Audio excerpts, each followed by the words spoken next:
Bab 167, Ekstra, pertemuan pertama mereka, 1. Jangan lupa like dan subscribe, agar kami makin semangat upload lebih banyak. Brengsek, apakah kamu serius sekarang? Itu. Tapi aku sudah memberitahumu berkali-kali, itu bukan sesuatu yang bisa aku atur hanya karena kamu bersikeras. Ada begitu banyak kapal di pelabuhan ini, tetapi apakah kamu benar-benar memberitahuku bahwa tidak ada satupun dari mereka yang mau berlayar? Baang. Meja kayu itu bergetar seperti akan pecah. Tubuh resepsionis itu gemetar menghadapi ledakan kekerasan ini. Tekanan kuat membebani dirinya, membuatnya tidak bisa bergerak. Resepsionis tahu bahwa pria di depannya tidak mampu memecahkan meja dengan pukulan tadi, itu karena dia memilih untuk tidak melakukannya. Tidak peduli berapa banyak kamu mendorongku, aku tidak bisa melakukan apa yang tidak bisa kulakukan, resepsionis yang malang itu bersikeras. Mendorong kamu, haruskah saya menunjukkan kepada Anda seperti apa ketika saya benar-benar mendorong Anda? Pria itu mengutuk, sial, aku sudah melalui banyak hal untuk sampai ke sini. Saya mungkin juga mengambil kapal, memotong tali jangkar, dan berlayar sendiri. Tolong, kamu perlu memahami situasinya. Permohonan putus asa resepsionis tiba-tiba terputus. Mata merah yang memelototinya dari pria di depan resepsionis membuatnya merasa seperti ada cengkeraman yang mengencang di sekitar jantungnya. Tidak dapat melanjutkan berbicara, resepsionis dengan putus asa mengalihkan pandangannya. Sebuah suara tiba-tiba terdengar, tidak peduli seberapa kurang sopan santunmu, kamu tidak boleh pergi sejauh itu, kan? Kurasa betapa mengerikannya dunia ini, desah suara lain. Pria itu mendengar suara berderak mendekat dari belakangnya. Wajah resepsionis menjadi pucat ketika sudut bibir pria itu tersenyum. Aku bertanya-tanya bajingan mana yang mulai menyalak, pria itu memulai sambil berbalik, masih tersenyum. Berdiri di sana adalah sekelompok satria muda yang wajah lembutnya bahkan tidak memiliki satu pun bekas luka di antara mereka. Armor mereka, yang telah dipoles dengan rajin dan bahkan diminyaki, bersinar di bawah sinar matahari.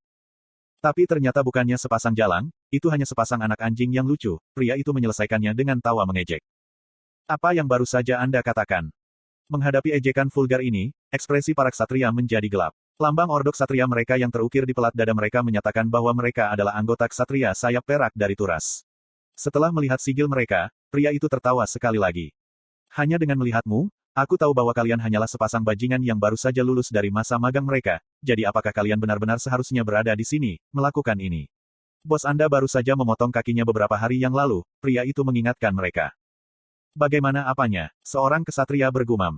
Saya mengatakan bahwa Anda harus pergi dan membersihkan kencing dan kotoran kapten Anda, yang telah dikurung di kursi roda selama sisa hidupnya, kata pria itu sambil mencibir sambil meletakkan pantatnya di atas meja resepsionis.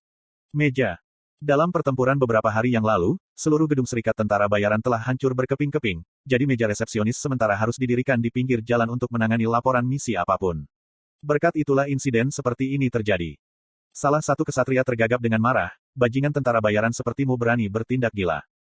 Dipukul oleh rangkaian hinaan ini, para ksatria muda tidak tahan lagi dan menghunus pedang mereka. Melihat ini, wajah resepsionis diwarnai dengan keputusasaan. Pejalan kaki yang baru saja lewat menghentikan langkahnya dan menjadi penonton pemandangan ini. Meskipun pertempuran skala besar telah terjadi di sini hanya beberapa hari yang lalu, jika menonton orang lain bertarung alih-alih secara pribadi mengambil bagian dalam teror medan perang, mereka masih bisa menemukan kesenangan dalam menonton. Oh, jadi kamu sudah mencabut pedangmu.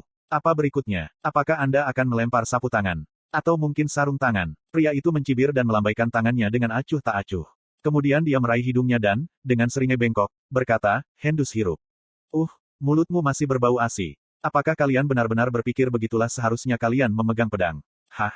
Pernahkah Anda memotong seseorang dengan pisau Anda itu? Pertama-tama, apakah Anda benar-benar berencana menjatuhkan saya sekarang setelah Anda menghunus pedang? Atau apakah Anda berpikir bahwa hanya dengan menghunus pedang dan menyerang dengan pose ksatria, Anda akan dapat membuat bajingan tentara bayaran ini menyelinap pergi sendirian? Tarik pedangmu, teriak seorang ksatria muda, yang tampaknya adalah pemimpin kelompok itu. Mendengar tantangan ini, pria itu hanya mencibir sekali lagi dan berdiri di atas meja resepsionis. Beberapa tentara bayaran dan ksatria bercampur di antara penonton yang berhenti untuk menonton pertunjukan. Mereka bisa mengenali siapa pria ini dan merasa kasihan pada para ksatria muda ini yang sepertinya tidak tahu apa-apa tentang dunia nyata. Tentara bayaran gemetar ketakutan sambil membayangkan apa yang akan terjadi selanjutnya, dan bahkan para ksatria mulai mundur beberapa langkah, tidak ingin terjebak dalam pertarungan atau terkena percikan api. Pedangku, ulang pria itu sambil terkekeh saat dia mengulurkan kedua tangannya ke dalam jubah usang yang menutupi bahunya. Apakah orang ini bahkan seorang pendekar pedang? Pertanyaan ini tiba-tiba berputar di benak para ksatria yang mengelilingi pria itu. Bunyi. Suara logam memukul logam terdengar dari dalam jubahnya. Itu hanya suara kecil, tapi para ksatria tersentak dan mundur. Itu adalah reaksi bawah sadar. Alih-alih mundur, yang benar-benar perlu mereka lakukan adalah melangkah maju dan mengayunkan pedang mereka. Tetapi meskipun mereka tahu itu yang perlu mereka lakukan, tubuh mereka tanpa sadar mundur selangkah. Pilih, perintah pria itu. Bang! Saat pria itu mengepakkan jubahnya, berbagai senjata yang telah dikenakan di tubuh pria itu jatuh ke tanah. Ada sekitar 3 atau 4 pedang dengan panjang dan jenis yang berbeda, kapak yang berat, tombak pendek satu tangan, cambuk, dan banyak lagi senjata lainnya. Begitu banyak sehingga sulit dipercaya dia bahkan bisa bergerak sambil membawa semua senjata ini di tubuhnya. Pria itu menjelaskan, seperti yang Anda lihat, saya bisa menggunakan banyak senjata selain hanya pedang. Apakah Anda memiliki senjata yang Anda ingin saya gunakan? Seorang kesatria ragu-ragu, kamu hanya menggertak. Sebuah gertakan, baiklah. Saya kira itu berarti Anda tidak ingin membuat pilihan sendiri. Jika itu masalahnya, saya harus memilih dengan hati-hati untuk Anda. Tampaknya dia masih memiliki lebih banyak senjata yang belum dia keluarkan saat pria itu menggerakkan tangannya yang terbuka ke dalam jubahnya. Mata para ksatria yang mengawasinya tanpa sadar mulai bergetar karena kecemasan. Untuk beberapa alasan yang tidak diketahui, sensasi kesemutan menyebar di kulit mereka. Bagaimana dengan ini? Tanya lelaki itu dengan senyum lebar yang merentangkan bekas luka di pipinya. Ketika dia mulai menarik tangannya keluar dari dalam jubah, para ksatria tersentak dan mundur selangkah lagi, hanya untuk membeku ketika pria itu menyelesaikan aksinya. Tangan pria itu mengepal dengan jari tengah terangkat. Pria itu mempertahankan ekspresi serius di wajahnya saat dia melambaikan jari tengahnya dengan cara yang menarik. Memecah kesunyian, pria itu bertanya, apakah hanya satu jari di masing-masing tangan masih terlalu banyak? Para ksatria ternganga kaget, itu. Saat kerumunan tertawa terbahak-bahak, wajah para ksatria memerah karena malu. Penghinaan dan kemarahan yang muncul dari lubuk hati mereka menghilangkan ketakutan misterius mereka. Hampir bersamaan, para ksatria menyerang ke depan. Petik 2. Apakah itu benar-benar pria yang kamu pilih? Di atap gedung yang jauh, seorang penyihir wanita yang mengenakan topi besar di atas jubah seluruh tubuhnya mengerutkan kening saat dia menanyakan pertanyaan ini. Meskipun lokasi ini cukup jauh dari tempat pertarungan berlangsung, dia dapat mengamati adegan tersebut seolah-olah terjadi tepat di depan hidungnya, dan dia bahkan dapat dengan jelas mendengarkan percakapan mereka. Aku tidak menyukainya, kata suara lain. Penyihir itu bukan satu-satunya yang mengawasi pria itu. Seorang pendeta wanita dengan jubah pendeta hitam dan putih mendecakkan lidahnya dan menggelengkan kepalanya saat dia berkata, keahliannya mungkin tidak ada duanya, tetapi sebagai pribadi, dia terlalu vulgar. Aku bersumpah atas nama Tuhan, pria itu pasti salah satu tentara bayaran paling kasar dan arogan yang pernah kulihat seumur hidupku. Petik 2. Dan pertama-tama, bahkan keahliannya tidak terlihat bagus. Kata penyihir untuk mendukung kata-kata pendeta.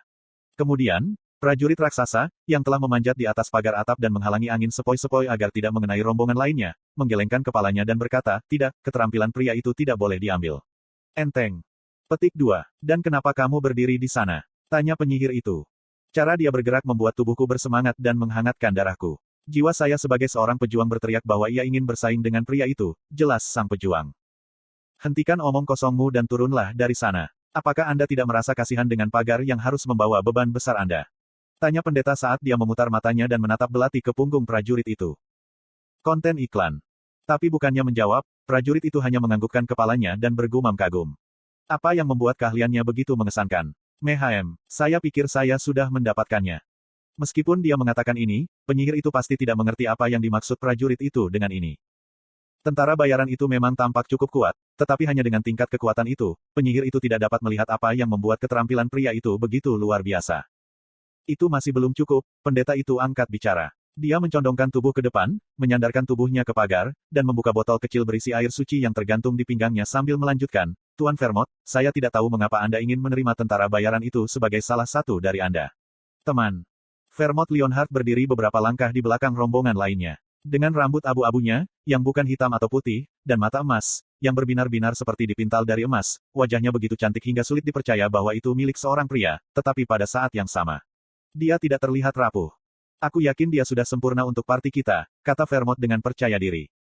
Setelah membawa termos air suci yang selalu dia bawa ke bibirnya, Anise Sliwut meneguk air suci itu beberapa teguk yang tampaknya cukup kuat untuk membakarnya dari tenggorokan ke perut hanya dengan satu tegukan. Dia kemudian melirik kembali ke arah Vermont dengan matanya yang menyipit.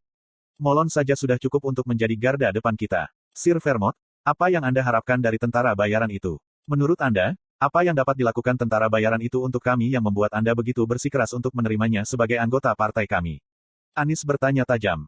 Petik 2. Aku juga setuju dengan apa yang Anise katakan. Sambil meluruskan topinya yang mulai miring ke depan, Sienna Merdain melanjutkan berbicara. aku tidak memiliki banyak keahlian dalam jarak dekat, tapi tentara bayaran itu sepertinya tidak lebih kuat dari Molon, meskipun dia terlihat lebih biadab dari Molon. Jadi apa gunanya menambahkan satu idiot lagi? Aku bukan idiot, Molon menyela.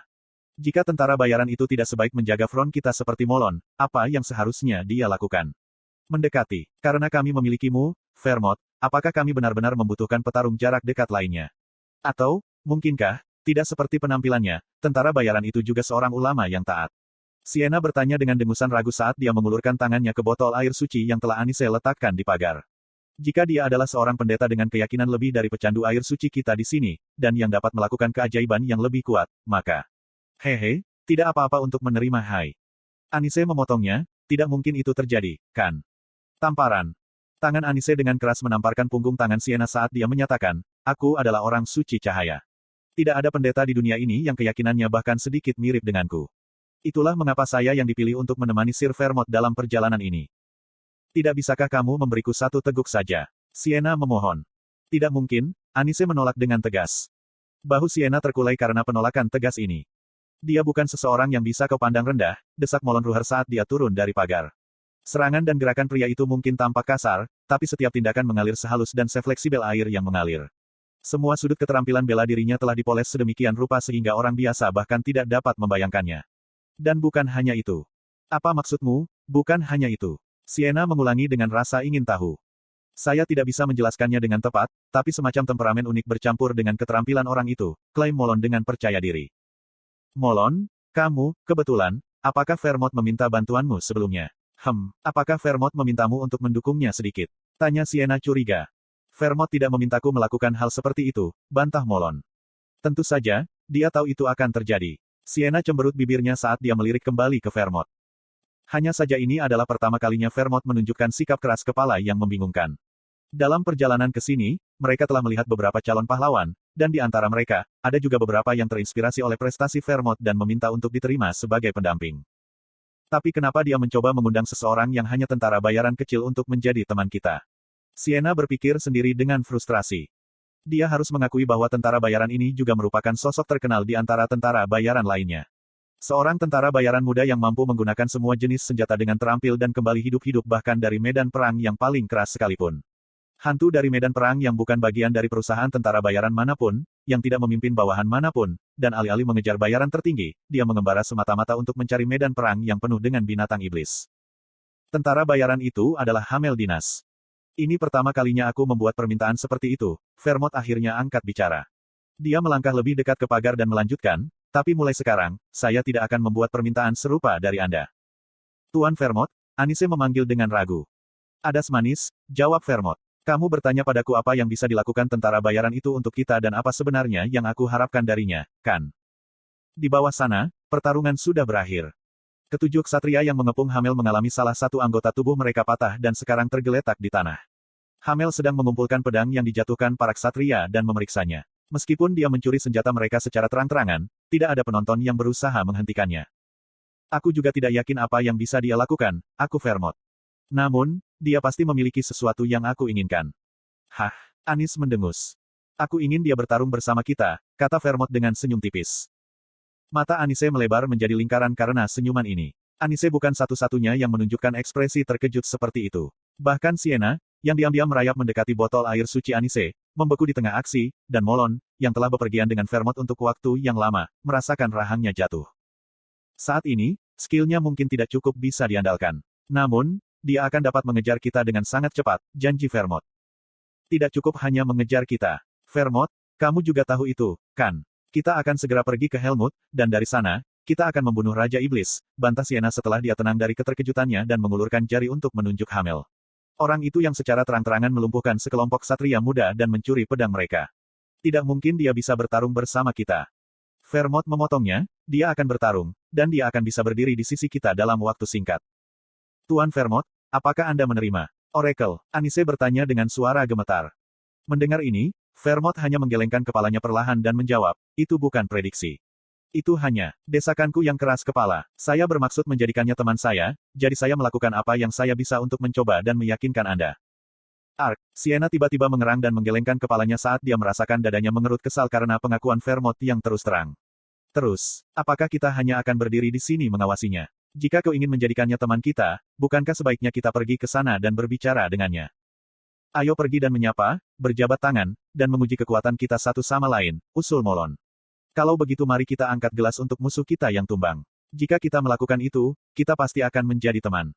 Aku benar-benar tidak ingin memiliki teman barbar dan bodoh sepertimu lagi, desa Anise, masih tidak yakin dan tampak tidak puas. Namun, karena Vermont sudah melakukan permintaan seperti itu, dia tidak ingin menolaknya lagi. Hal yang sama juga berlaku untuk Sienna. Di antara anggota parti mereka, satu-satunya yang menerima desakan Vermont sejak awal tanpa keluhan adalah Molon. Petik 1. Apa sebenarnya yang dia miliki? Idiot itu, Molon, mengatakan bahwa dia merasakan sesuatu. Namun, Sienna dan Anise tidak merasakan apapun dari Hamel. Apakah memang ada sesuatu yang hanya bisa dilihat oleh para prajurit? Seorang tentara bayaran kelas rendah dengan sikap kasar, hanya itu yang bisa mereka lihat di Hamel. Tidak lebih, dan tidak kurang. Dan siapa kalian? Atau setidaknya, itulah kesan Sienna terhadapnya saat melihat dari jauh, tapi apakah keadaan akan benar-benar berubah saat melihat Hamel dari dekat? Sienna memelototi Hamel dengan ekspresi ragu. Aku bertanya padamu, kenapa kamu tiba-tiba terbang hanya untuk memelototi seseorang?